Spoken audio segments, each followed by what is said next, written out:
በቃ ይኸውልሽ አደይ እዛ መቅረት የለባትም። እኔ ደግሞ የግዴታ መሄድ አለብኝ እኮ። እሺ የት ብለህ ትሄዳለህ? እቻሌን ይቻላል እንደዚህ የምትጫወትብን ልጁ። ቆይ አደይ ምን አጠፋች? ዳይመንድም ሄዶ ይሆን እንዴ? አዎ እንግዲህ ኪንጎን ቀድሞ ሊሆን ይችላል።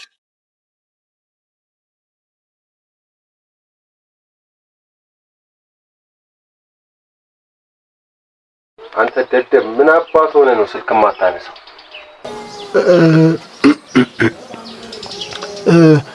ይቅር በሉኝ ጋሼ። አሁን ወሬውን ተሰማኝ። እኔ ከተማ ወደዛ ለመድረስ የመጣ መኪና አጥቼ ነው። አደይን ይዛችሁ ቤት ውስጥ አስራችሁ አቆዩልኝ። ምን አሉኝ ጋሼ? ጆሮ አይሰማም እንዴ አንተ ሰው? ስልኩን አለልኝ ስጠው። አንተ ደንቁራል እንዴ? እሺ ሰምቻለሁ። እሺ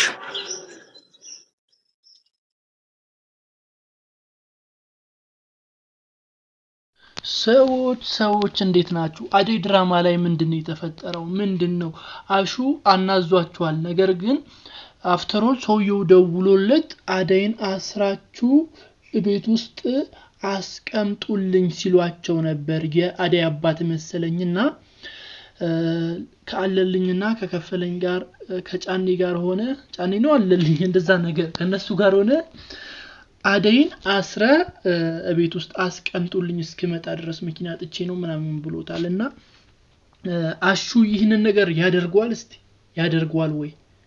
አሹ ይህንን ነገር ያደርጓል ወይስ አያደርገውም?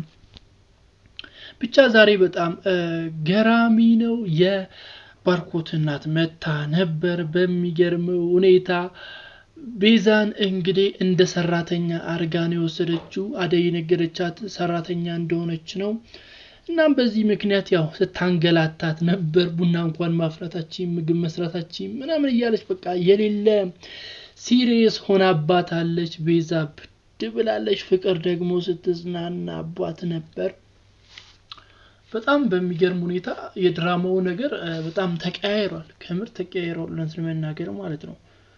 ብቻ የባርኮት እናት የምር ተመችታኛለች። በሌላ በኩል ደግሞ ናኦልን ስታዩት እና ኤላ ቤት መጥተው ነበርና እንዴት ነሽ ኬኳ ብሎ አጠገቧ ነው ዘጭ ያለው ኤላ እያለ እና ኤላ በጣም ነው የተናደደው። ኤላ ነደደ ማለት ይቻላል። ነደደ በቃ የሌለ ቅጥልን ያለው ሲጮህበት ነበር።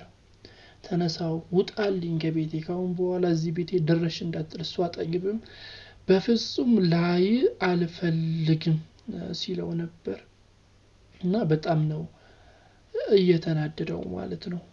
ልጁ እውነትም የሆነ ችግር አለበት ነው የሚባለው። በጣም ትልቅ ችግር አለበት በጣም። በሌላ በኩል ደግሞ ያው የገጠሩን በገጠር ፓርቲ ያለው በጣም ደስ የሚል ነው። ቦታዎቹ ቪዲዮውን የተቀረጹበት ቦታ በጣም አሜዚንግ ነው። እኔ ወድጄዋለሁ ከምር። የሆነ የባል ሀገር ምናምን ቫይብ አለው። ብቻ በጣም ደስ ይላል። ብርሃን ውሃ ስትቀዳ ነበር። ከአሹ ጋር ስትጨቃጨቅ ሲጫወቱ ነበር። እንግዲህ ያው ሰብሰብ ብሎም ሲያወሩ ነበር። ብቻ ደስ ይላል። በሌላ በኩል ደግሞ ዴቭ አቅቶታል፣ አልቻለም። እሷ በሌለችበት መቆየት አልቻለም። አደይ በሌለችበት መቆየት አልቻለም። ስለዚህ ሊከተላትና ገጠር ለመውረድ አስቧል እና ዳይመንድን ሲፈልገው ነበር ይዞት እንዲሄድና ሊዱም እየተከተለችው ነው። አብረን እንሄዳለን እያለችው ነው። እስቲ የሐሳብ አስተያየቶቻችሁን ግምቶቻችሁን አስቀምጡልኝ። በቀጣይ ምን ይፈጠራል?